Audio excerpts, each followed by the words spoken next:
everyone, now welcome to the new series of 6 Days of Christmas. This is a new series all about Christmas, all favorite films, all jolly stuff. So, we're going to begin the series with the best movie. Now when I say best movie, I mean Home Alone series. Now the series, Home Alone, is a really good classic Christmas / comedy type of film. It's really good, so I'm going to review all of them in this one episode. So we're going to begin with the very first one, which is Home Alone. Pretty much the original film began with a kid, living with a busy family inside of a house filled with something many people. Then he wished that his family just, disappears, and by the morning he actually thinks that he disappeared them forever. It was actually kind of funny how the family just moved and they forgot Kevin. And we got in one of the most famous lines in the movie, Kevin, when the mom says it. In fact, it's also in the sequel, tell you the truth.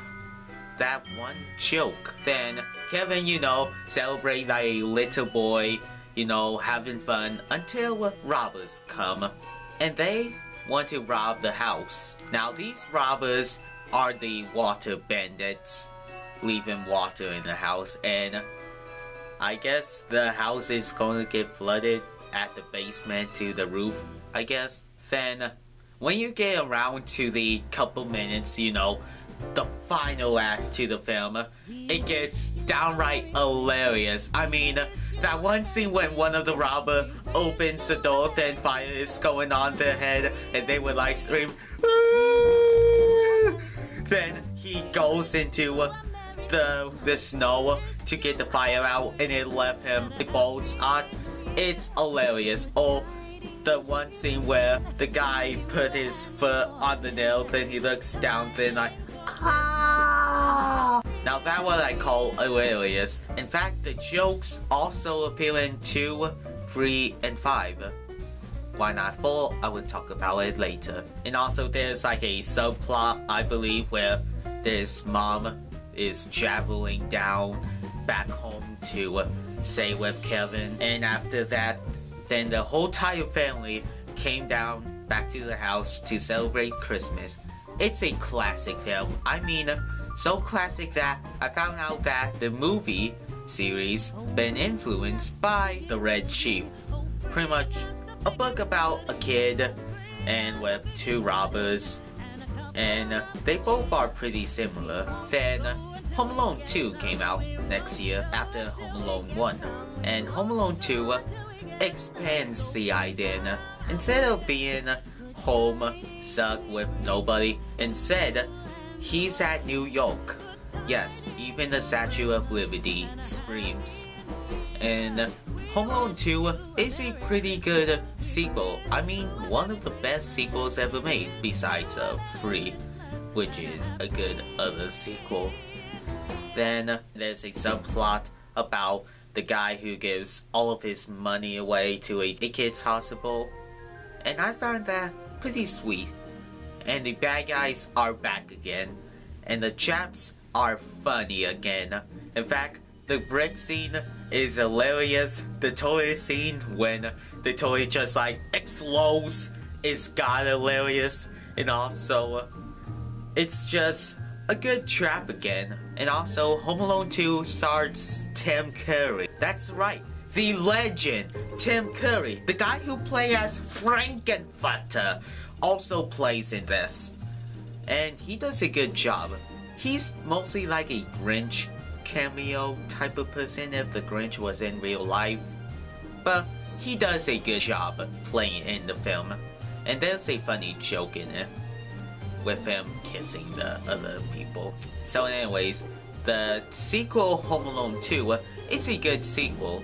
In fact, I put it almost up there with the first film. Now we got Home Alone 3, and the third film does not star the original actor, but the new kid does a good job.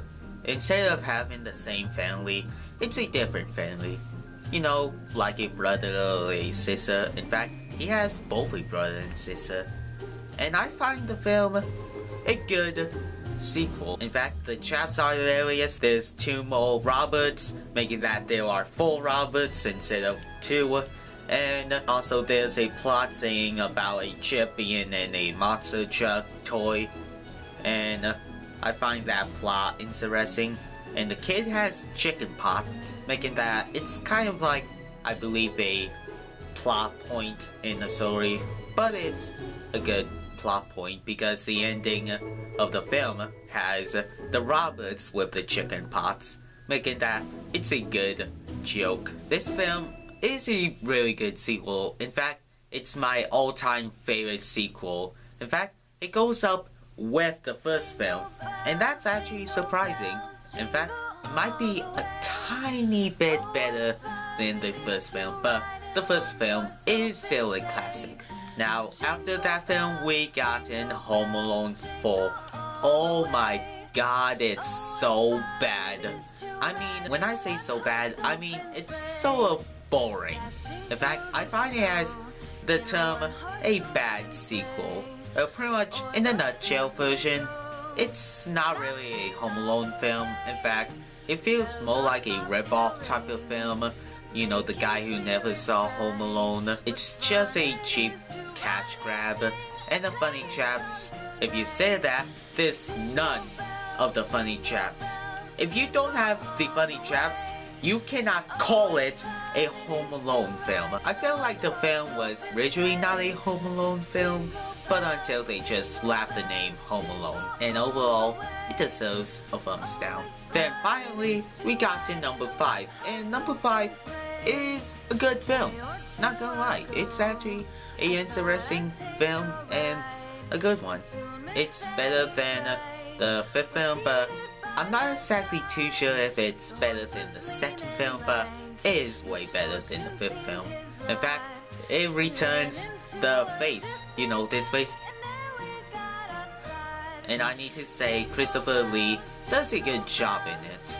And also, the actors does a good job, and I find it funny how the basement is haunted, then all over the family in the house sleeps on the same bed with the mom. I find it interesting how the villain in the film has this thing in the basement in a secret room. I find that interesting. And overall, Home Alone 5 is a good film, worth watching. In fact, I can safely say it's a Home Alone film. So that was my review to the Home Alone series. Great films. Number 4 sucks. The first movie rocks. 2 and 3 does an excellent job. And the 5th film is a good sequel. And overall, the Home Alone series deserves 2 thumbs up. On See the you all first later. day of Christmas, Goodbye. my true love gave to me a partridge in a pear tree.